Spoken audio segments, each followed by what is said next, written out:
Hello TikTok folks, how are you? My name is Rahima from Turpan.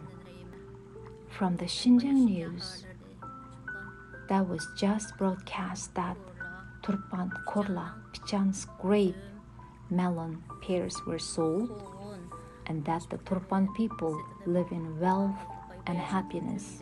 Fake news.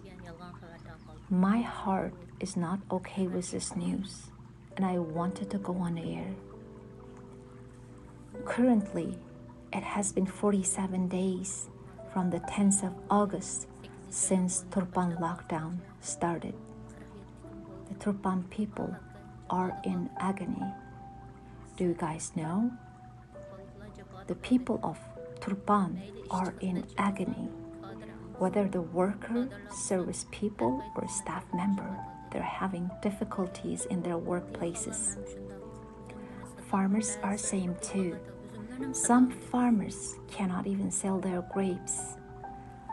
Shop, restaurant owner, and some other families with other professions make their families' food a blessing with their labor that they worked all day from early morning to the night. Have you ever thought about this? Do not broadcast like this just for news. The people of Turpan are in agony.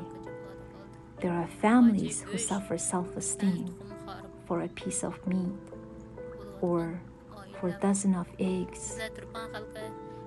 You're not making news by asking us what kind of difficulty we have. What do we have? What we don't have. How can you help the Turpan people? Kind of news instead publishing the news saying Turpan people selling grapes and living in wealth and happiness? You don't publish such news. If you have a real conscience, do not publish fake news. The people of Turpan are indeed in difficulties.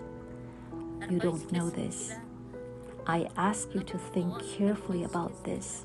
Even the worker, service people, or staff member, all professions from Turpan are suffering. Don't do this much. After seeing this news, my heart was hurt. Not only me, but the hearts of all the people of Turpan were hurt. Let's not fake the news. Let's know how to help Turpan.